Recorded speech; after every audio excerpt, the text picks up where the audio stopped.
Hello students, आज का हमारा टॉपिक है energy band theory of conductors, semiconductors and insulators. The basic difference between conductors, semiconductors and insulators lies in the number of free electrons present in the material. This difference can make the best understood on the basis of band theory of solid. जो basic difference होता है ना conductor, insulator और semiconductor में, वो लाई करता है number of कितने फ्री इलेक्ट्रॉन्स हैं उस मटेरियल के पास, मतलब कितने इलेक्ट्रॉन्स मूव कर सकते हैं आसानी से. ठीक है, तो ये जो डिफरेंस है ना, ये बेस्ट अंडरस्टूड किया जा सकता है बैंड थ्योरी ऑफ सॉलिड से. बैंड थ्योरी ऑफ सॉलिड हम पहले पढ़ चुके हैं, अब सिर्फ हम एनर्जी बैंड थ्योरी देखेंगे कि क्या क्या कैसे कैसे इलेक्ट्रॉन मूव करता है.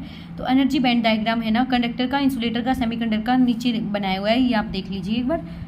अब ये हमारा कंडक्शन बैंड है, जो ऊपर है ये हमारा वैलेंस बैंड है. पहले हमने कंडक्टर के लिए बनाया हुआ है जिसमें एनर्जी गैप बहुत ज़्यादा है, फिर हमने इंसुलेटर के लिए बनाया हुआ है, पहले हमने कंडक्टर के लिए बनाए हुए जिसमें एनर्जी बैंड कम है, फिर इंसुलेटर के लिए जिसमें एनर्जी बैंड ज़्यादा है, और सेमीकंडक्टर, इन दोनों के बीच का जो एनर्जी गैप है ये है यहाँ से यहाँ तक. ठीक है, वो होगा हमारा सेमीकंडक्टर. अब कंडक्टर में क्या होता है देखो, इन ए कंडक्टर जैसे कि metal, the valence band is full of electrons while the conduction band is only partially field. Only a small amount of energy is sufficient to allow electrons to move within the conduction band, some rising to a higher energy level and other returning to a lower energy level. This movement of electron within the conduction band constitutes electrical conductance. In some metallic conductors, the valence band and the conduction band actually overlaps, resulting in a partially filled top band. The difference in energy between the valence band and conduction band is called energy band. तो इसमें कुछ नहीं है, इतना ही बताया हुआ है कि जो पहली बात तो ये देख लो कि जो कंडक्शन बैंड और वैलेंस बैंड का जो डिफरेंस होता है ना, उसे एनर्जी गैप बोलते हैं. ठीक है, इसमें क्या कहा गया है कि जो वैलेंस बैंड और जो कंडक्शन बैंड का जो बीच का एनर्जी गैप है ना, वो इतना ज़्यादा नहीं है. थोड़ी सी एनर्जी सप्लाई करेंगे ना तो इलेक्ट्रॉन आसानी से जंप कर जाएगा वैलेंस बैंड से कंडक्शन बैंड में.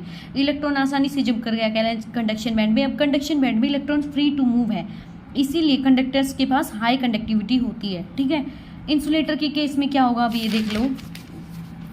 In an insulator, the valence band is full and the energy gap is very large. Thus, it take and require more energy to make any jump of electron. The energy gap to jump the energy gap and to cause the insulator to break down. The breakdown does not occur even at high temperature or very large electronic fields. Example है rubber.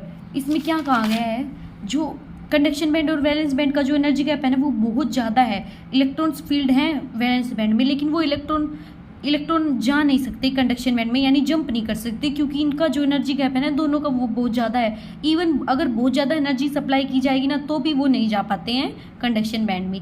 इसीलिए जो insulator है ना, उनकी conductivity बहुत कम होती है. ठीक है, अब हम सेमीकंडक्टर देख लेते हैं. The materials which having both behaviour of conductor as well as insulator are called semiconductor. वो मटेरियल जिसके पास दोनों का बिहेवियर होता है, कंडक्टर और इंसुलेटर का, मतलब दोनों के बीच में लाई करता है, उसे बोलते हैं सेमीकंडक्टर. जैसे कि हुआ सिलिकॉन, जर्मेनियम. ठीक है, अब सेमीकंडक्टर दो तरह के होते हैं, intrinsic semiconductor, extrinsic semiconductor. Intrinsic semiconductor कौन से होते हैं, जो प्योर सेमीकंडक्टर होते हैं ना, वही उन्हीं को बोलते हैं इंट्रिंसिक सेमीकंडक्टर. और एक्सट्रिंसिक सेमीकंडक्टर वो सेमीकंडक्टर होते हैं जो प्योर सेमीकंडक्टर है ना, उसमें कुछ मिलावट करके बनाए जाते हैं, वो एक्सट्रिंसिक सेमीकंडक्टर बोलते हैं. जो एक्सट्रिंसिक सेमीकंडक्टर है ना, वो दो टाइप्स के होते हैं, पी टाइप के और एन टाइप के. अब पी टाइप सेमीकंडक्टर कौन से होते हैं और एन टाइप कौन से होते हैं, ये देख लेते हैं. In this trivalent impurities are used for doping. In these, conductivity is due to holes which are positively charged. The impurity is called a Scepter impurity. P type semiconductor में trivalent impurities add की जाती हैं doping के लिए, और इसमें जो conductivity होती है ना, इस टाइप के मटेरियल्स में कंडक्टिविटी होती है वो होल्स की वजह से होती है, यानी पॉजिटिवली चार्ज होती है, और इस इम्प्योरिटी को हम एक्सेप्टर इम्प्योरिटी बोलते हैं. एन टाइप सेमीकंडक्टर में सिंपल ही है, बस पेंटावेलेंट इम्प्योरिटी ऐड की जाती है, और इसमें जो कंडक्टिविटी होती है ना, वो इलेक्ट्रॉन्स की वजह से होती है जो नेगेटिवली चार्ज होते हैं, और जो इम्प्योरिटी है ना, उसे बोलते हैं डोनर इम्प्योरिटी. ठीक है, अब सेमीकंडक्टर में कैसे इलेक्ट्रॉन मूव करते हैं वो देख लेते हैं. In an intrinsic semiconductor, the valence band is full and the conduction band is empty at very low temperature.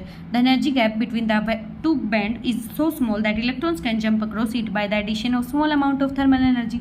The electrical conductivity increases with increase in temperature, and since more and more electrons are liberated with increase in temperature, the smaller the value of Eg, better is the semiconductor. क्या कहा है कि जो intrinsic semiconductor में valence band और conduction band है ना, उसका गैप बहुत छोटा होता है, मतलब उन दोनों के बीच का होता है, इंसुलेटर और कंडक्टर के बीच का। तो इलेक्ट्रॉन है ना वो जंप कर सकते हैं small amount of thermal energy apply करने के बाद। जैसे जैसे टेम्परेचर बढ़ता जाएगा ना, वैसे वैसे ज़्यादा इलेक्ट्रॉन जाते जाएंगे वैलेंस बैंड से कंडक्शन बैंड में, ठीक है। जितना ज़्यादा कम होगा ना एनर्जी गैप, उतना बढ़िया होगा सेमीकंडक्टर। अब इलेक्ट्रॉन है ना वो जंप कर सकता है वैलेंस बैंड से कंडक्शन बैंड में। तो जब ये इलेक्ट्रॉन जंप करेगा, मान लेते हैं इलेक्ट्रॉन है ना वो जंप कर गया वैलेंस बैंड से कंडक्शन बैंड में, यहाँ से यहाँ जंप कर गया, तो इलेक्ट्रॉन जंप कर गया तो यहाँ पे तो खाली जगह बच गई ना, तो उसे होल बोलते हैं। अब यहाँ पे वैलेंस बैंड में क्या है, बहुत सारे इलेक्ट्रॉन्स हैं, तो ये जो खाली जगह है ना वो दूसरे इलेक्ट्रॉन के द्वारा भरी जाएगी। बस आपको इतना समझना है। तो ये यही लिखा हुआ है, as an electron jumps from the valence band to the conduction band it leaves behind a hole in the valence band. जैसे ही वैलेंस बैंड से कंडक्शन बैंड में इलेक्ट्रॉन जाता है तो वो होल छोड़ देता है वैलेंस बैंड में। The hole is positively charge and since an electron can jump into the hole, hole है ना वो पॉजिटिवली चार्ज होता है और इलेक्ट्रॉन उसमें जंप कर सकता है दूसरे another part of valence band से, ठीक है। It is as if the hole was moving. तो ऐसा दिखता है कि देखो यहाँ पे इलेक्ट्रॉन गया, यहाँ से इलेक्ट्रॉन गया यहाँ पे होल आ गया, और जो अनदर पार्ट ऑफ इलेक्ट्रॉन है ना वैलेंस बैंड है वो यहाँ पे आ गया। तो क्या आ गया, अब यहाँ पे होल आ जाएगा, तो यहाँ पे होल दूसरे इलेक्ट्रॉन के द्वारा जाएगा, दोबारा होल आ जाएगा, और कहाँ पे ऐसे ऐसे ऐसे लग रहा है, ऐसे लगता जाता है कि मतलब होल मूव कर रहा है। तो यही लिखा हुआ है, it seems that as whole was moving, conduction can occur either by negative electrons moving within the conduction band or by positive holes moving within the valence band। तो इसने क्या कहा, कंडक्शन दो तरीके से हो सकता है सेमीकंडक्टर में, या तो जो इलेक्ट्रॉन जाता है कंडक्शन बैंड में जो मूव कर रहा है, या फिर जो ये होल जो मूव कर रहा है वैलेंस बैंड में। A semiconductor at room temperature generally has much lower conductivity than a metallic conductor because only few electrons and holes can act as a charge carriers। Room temperature पे semiconductor के पास कम conductivity होती है metallic conductor की बजाय, क्योंकि room temperature पे charge carriers बहुत कम होते हैं, ठीक है।